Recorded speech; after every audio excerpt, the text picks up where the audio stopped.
दोस्तों आज मैं आपको श्रीमद् भागवत गीता से ऐसी 10 बातें बताऊंगा जिससे आपके सोचने और समझने की शक्ति बढ़ जाएगी और आप लाइफ में उन्नति कर पाएंगे। दोस्तों वीडियो पसंद आने पर लाइक करें, शेयर करें और कंटेंट अच्छा लगे तो चैनल को सब्सक्राइब करना ना भूलें। तो चलिए शुरू करते हैं। नंबर 1, दुर्बलता त्याग कर कर्म कीजिए। हम में से ज्यादातर लोग किसी भी कार्य को हाथ में लेते समय तो बहुत जोश में होते हैं, परंतु बाद में किसी न किसी तर्क का बहाना बनाकर उसे बीच में छोड़ देते हैं। इसलिए आप जो भी कार्य प्रारंभ करें उसे भगवान का आदेश मानकर पूरा करके ही छोड़ें। गीता का यह पहला उपदेश आपको एक समय में एक ही कार्य करना तथा जो कार्य हाथ में लिया उसको पूरा करने का आदेश देता है। यदि आप ऐसा करते हैं तो समझो आपने अपनी गुप्त शक्तियों को जागृत करने का पहला दरवाजा खोल दिया है। अतः आप जो भी निश्चय लें अच्छी तरह सोच समझकर एक बार ही लें, उसके बाद उसी पर भगवान का आदेश समझकर चलें। बार बार विचार बदलने वाले मनुष्य नहीं बने, इससे आपकी इच्छा शक्ति का विकास होगा व आपके काम जल्दी पूरा होने लगेंगे। नेक्स्ट, आपका शरीर निरंतर नष्ट हो रहा है परंतु आप नष्ट नहीं हो रहे हैं। जिस प्रकार मनुष्य पुराने कपड़े को त्याग कर नए कपड़े पहनता है, उसी प्रकार यह आत्मा पुराने शरीर को त्याग कर नए शरीर ग्रहण करता है। आत्मा को ना तो काटा जा सकता है, ना जलाया जा सकता है, ना भिगोया जा सकता है तथा ना सुखाया जा सकता है। आत्मा सदैव एक साथ शाश्वत, सर्वव्यापी और स्थिर है। जिसने जन्म लिया उसकी मृत्यु निश्चित है तथा मृत्यु के पश्चात वापस जन्म भी निश्चित है। अतः ये अपरिहार्य विषय है जिसके लिए शोक करना उचित नहीं है। इसीलिए इस ज्ञान को जीवन में उतारने के लिए आप जो भी करें उसे अपने शरीर के रूप में ना करें। आप उससे अलग होकर अपना साक्षी भाव जगाइए। जैसे आप मैनेजर के पद पर कार्य कर रहे हैं तो ये भाव लाइए कि आप मैनेजर नहीं हैं, आपका शरीर मैनेजर है तथा आपको यह पद एक ना एक दिन छोड़ना पड़ेगा। इसलिए आपके शरीर को भगवान ने मैनेजर का रोल दिया है तो आप चुपचाप उसे निभाइए। आप निरंतर परिवर्तन बचपन, जवानी, बुढ़ापे को देखते रहिए तथा समझिए कि यह निरंतर परिवर्तित होता रहेगा। आप इससे अलग आत्मा है। आत्मा सदैव एक साथ शाश्वत, सर्वव्यापी और स्थिर है और वो आत्मा आपका असली स्वरूप है। बाकी सब धोखा है। जैसे आपके बचपन का रूप धोखा था जो बीत गया, वैसे आज के रूप भी बीत रहे हैं। इसमें आपको मोहित नहीं होना चाहिए। नेक्स्ट, समता का भाव जागृत कीजिए। सुख दुख को समान समझने वाले जिस धीर पुरुष को इंद्रियों के विषय मोहित नहीं करते वह मुक्ति के योग्य है। सभी परिवर्तनशील पदार्थ, भौतिक वस्तुएं, शरीर, घटनाएं, परिस्थितियां असत है क्योंकि ये आती है और बीत जाती है। अतः इसका कोई अस्तित्व ही नहीं है। ये सब नाशवान है। जो लोग इंद्रिय भोगों तथा भौतिक ऐश्वर्यों के प्रति अधिक आसक्त रहते हैं उसकी बुद्धि निश्चयात्मक नहीं होती तथा बार बार बदलती रहती है। जबकि ज्ञानी को अपनी आत्मा में परायण रहना चाहिए तथा सदैव अपने भगवान को याद रखकर सुख दुख से रहित होकर ना तो अप्राप्त वस्तु की कामना रखनी चाहिए तथा ना ही प्राप्त वस्तु की रक्षा की कामना रखनी चाहिए। बस चुपचाप शांति से अपना काम भगवान को याद करते हुए करते रहना चाहिए तथा जो सत्य है वह सब जगह व्याप्त है। वही आत्मा है, वही संपूर्ण जगत है। अतः उस अविनाशी सत्य का कभी अभाव नहीं होता, उसको कोई नष्ट नहीं कर सकता।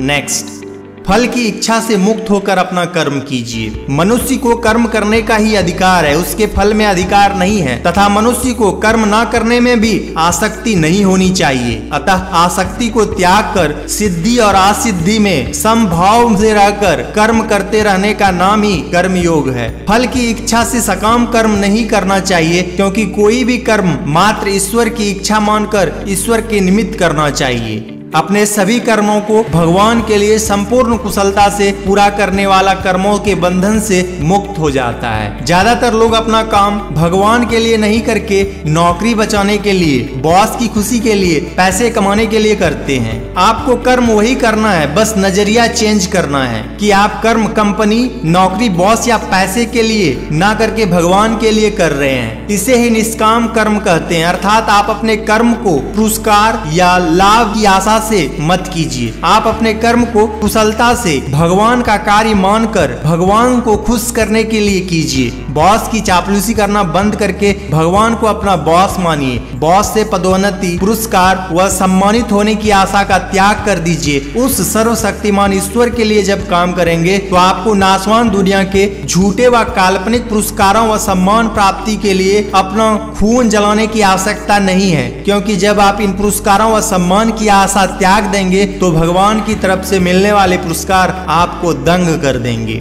नेक्स्ट, फालतू के अंधविश्वासों में मत उलझिए। जब मनुष्य की बुद्धि मोह से ऊपर उठ जाती है तब वह वेद शास्त्रों के प्रति भी विरक्त हो जाता है तथा सकाम कर्म कांडों से विचलित न होकर आत्म साक्षात्कार की समाधि में स्थित हो जाता है। तब किसी पूजा पद्धति वैदिक विधि की आवश्यकता नहीं रहती। यदि कोई व्यक्ति सकाम कार्य करता हो अर्थात फल की इच्छा से अनुष्ठान आदि करता है तो भी ज्ञानी व्यक्ति को उसको रोकना नहीं चाहिए, क्योंकि सकाम उपासना से भक्ति भाव दृढ़ होने पर वह स्वतः ही निष्काम भक्ति में आ जाता है। अर्थात जब तक भक्ति भाव की दृढ़ता नहीं आए, आपके मन में ईश्वरीय शांति का अनुभव न हो, तब तक आप अपनी जो भी उपासना पद्धति हो उसे भी भगवान के निमित्त पूर्ण मनोयोग से करें। गीता आपको मन की सोच बदलने की प्रेरणा देती है। कोई भी कर्म बदले बगैर सोच बदली जा सकती है। नेक्स्ट, अपने मन में निरंतर भगवान का स्मरण चलाइए। आपका मन निरंतर भौतिक वस्तुओं, भौतिक इच्छाओं, बाहरी जगत के बारे में सोचता रहता है। इससे आपकी शक्ति क्षीण होती है तथा इस सोच से ही आपको तनाव, हृदय रोग व अन्य तनाव जनित बीमारियां होती है। मनुष्य को इंद्रियों को वश में करने के लिए लगातार भगवान का चिंतन करते रहना चाहिए, क्योंकि मन यदि इंद्रियों के विषय का चिंतन करता है तो उसमें आसक्ति उत्पन्न हो जाती है। ऐसी आसक्ति की पूर्ति के लिए इच्छा उत्पन्न होती है तथा इच्छाओं की पूर्ति न होने पर क्रोध उत्पन्न होता है। क्रोध करने से बुद्धि भ्रष्ट हो जाती है तथा मनुष्य पतन की ओर अग्रसर हो जाता है। इसलिए सीधा सा सिद्धांत यह है कि अपने मन में निरंतर भगवान का स्मरण चलाइए। चाहे वो भगवान का कोई नाम हो, कोई मंत्र हो, उसे मन में दूसरे विचारों को रोक कर जपते रहिए। इसे नाम जाप भी कहते हैं। कलयुग नाम आधारा ऐसा कहा गया है। अतः नाम चाहे कोई भी हो, मंत्र चाहे कोई भी हो, लाभ एक जैसा ही होगा। आपको जो अच्छा लगे वो नाम या मंत्र चुनकर सारा दिन चलते फिरते, उठते बैठते, काम करते हुए उसको जपते रहिए और काम भी करते रहिए। नेक्स्ट, कर्म करना मत त्यागिए। कर्मों का त्याग करना या नियत कर्मों को नहीं करना संन्यास नहीं है। इससे सिद्धि नहीं मिलती। प्रत्येक व्यक्ति प्राकृतिक जनित गुणों के कारण एक क्षण भी बिना कर्म किए नहीं रह सकता। आप मन में जो कर्मों के बारे में सोचते हैं वह ज्यादा हानिकारक है, ना कि कर्म करना हानिकारक है। जैसे किसी से आपका विवाद हो गया हो तो यह उतना हानिकारक नहीं है जितना आप मन में उस विवाद के बारे में सोचकर उत्तेजित होकर वह बदला लेने के लिए विचार करके अपनी ऊर्जा का क्षय करते हैं। प्रत्येक कर्म यज्ञ रूप में करना चाहिए। जिस प्रकार यज्ञ में डाली गई वस्तु भगवान को अर्पित है तथा वापस प्राप्त नहीं होती, उसी प्रकार अपने प्रत्येक कर्म को संसार रूपी हवन कुंड में भगवान के निमित्त आहुति मानकर करना चाहिए। उससे किसी फल की आशा नहीं करनी चाहिए, बल्कि कर्म मेरा कर्तव्य है यह मानकर करना चाहिए। नेक्स्ट, अपने आप को कर्ता मत मानिए। आप कुछ भी नहीं करते हैं, सभी कर्म आपसे प्रकृति जबरन करवाती है। इंद्रियों को संयम से वश में करना संभव है, क्योंकि शरीर से इंद्रियां बलवान है, इंद्रियों से मन बलवान है, मन से बुद्धि बलवान है तथा बुद्धि से आत्मा बलवान है। अतः जो अपनी आत्मा की श्रेष्ठता जानता है, जो बुद्धि के द्वारा मन को वश में करके इंद्रियों को आसानी से पराजित कर कामना रूपी शत्रु को मार सकता है, आप अपने आप को कर्ता मत मानिए। फालतू अपना अहंकार मत बताइए कि मैंने ये किया, मैंने वो किया, मैं इस पद पर हूँ, मैं उस पद पर जाने वाला हूँ। सभी कर्म आत्मा द्वारा न किए जाकर प्रकृति के गुणों द्वारा किए जाते हैं। अतः शरीर भले ही कर्म करता रहे, मन से कर्मों का त्याग होना चाहिए, अर्थात मन कर्मों में लिप्त नहीं होना चाहिए। तभी मनुष्य अपनी शरीर में सुख से रह सकता है।